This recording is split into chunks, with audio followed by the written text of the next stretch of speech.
Well, this past week, on the Wednesday, July 31st edition of the Daily Herald, there was in the opinion section on page 12 a cartoon that caught my attention, and perhaps it did for many of you as well.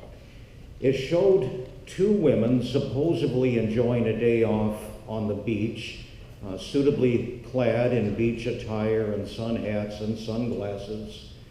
Only it didn't look like much of a day off. They were both busily typing away on laptop computers. And in the middle of their frenzied tasking, one of the women turns to the other and says this: "Why don't they just print out all the important stuff on a piece of paper, and then we wouldn't have to lug these stupid computers around all over?" To which the other woman replies, "Good idea."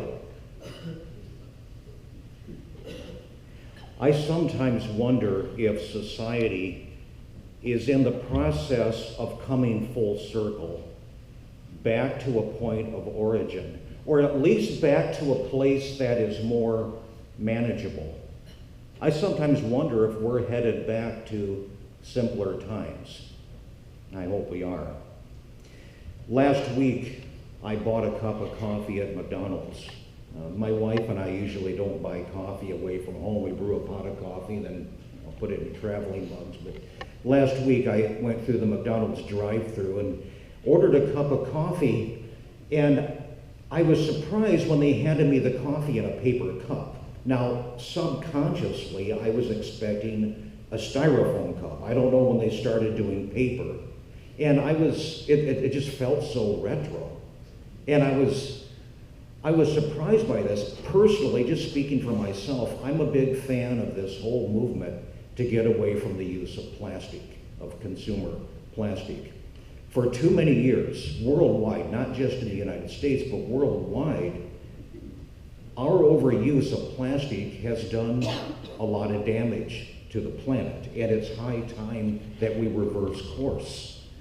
And so I was holding this paper cup, and it made me think of that. Now, it had a plastic lid, but it's a start.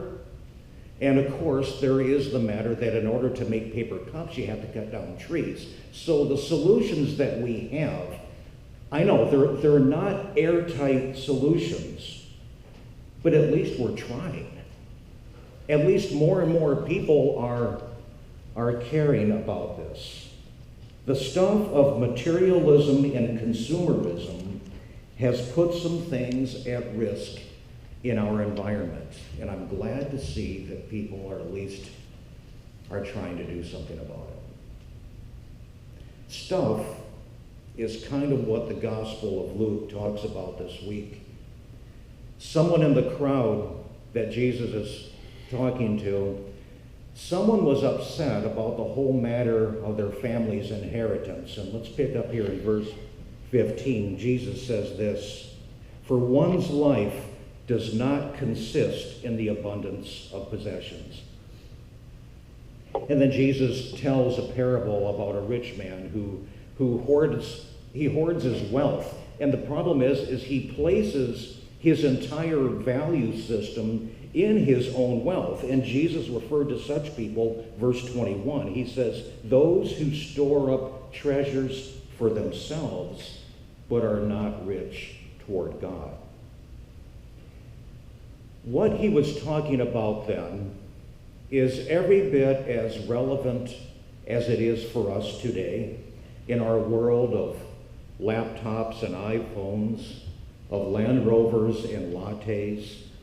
There needs to be a threshold, a balance between the treasures that we store up for ourselves and whether or not we are rich toward God. True story, there was a little girl in Philadelphia who she died from one of those childhood ailments. I don't know what the name of it was, but after her death, her parents were in her bedroom, and underneath her pillow, they found 57 pennies that she had been saving up, and there was a note along with those pennies that explained why she had been keeping them there. And as it turned out, she was saving the pennies in order to help fund the Sunday school program in a local church. Now, this little girl had wanted to enroll in that Sunday school, but because they were filled to capacity, she was turned away. Can you imagine that? That was a long, long time ago. There wasn't enough room for her.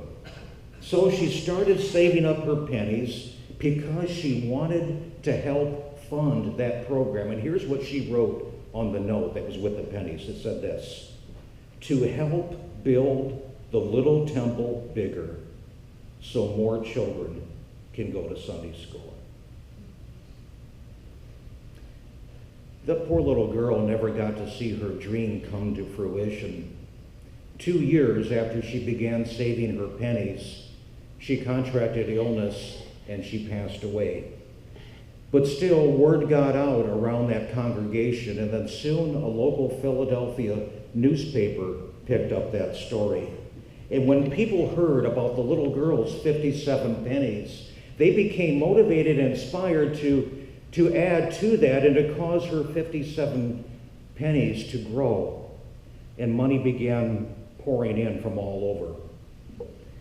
Well, that little girl's project that she started, that she never got to see, with her 57 pennies, it did in fact grow the Little Temple Sunday School much bigger. It also built Temple University in Philadelphia and Temple University Hospital. 57 pennies was all she had, but she was rich toward God. And God honored and blessed her efforts, and people joined in, and God did something with it. That's really our word for this week. Our stuff is not bad in and of itself. There's nothing wrong with having the trendiest iPhone or the prettiest sailing boat on the lake. But what really counts is whether or not we are rich toward God. Do we have our 57 pennies to give? If we do, God can do something with them. And then more and more people will hear the good news of the kingdom of heaven. Amen.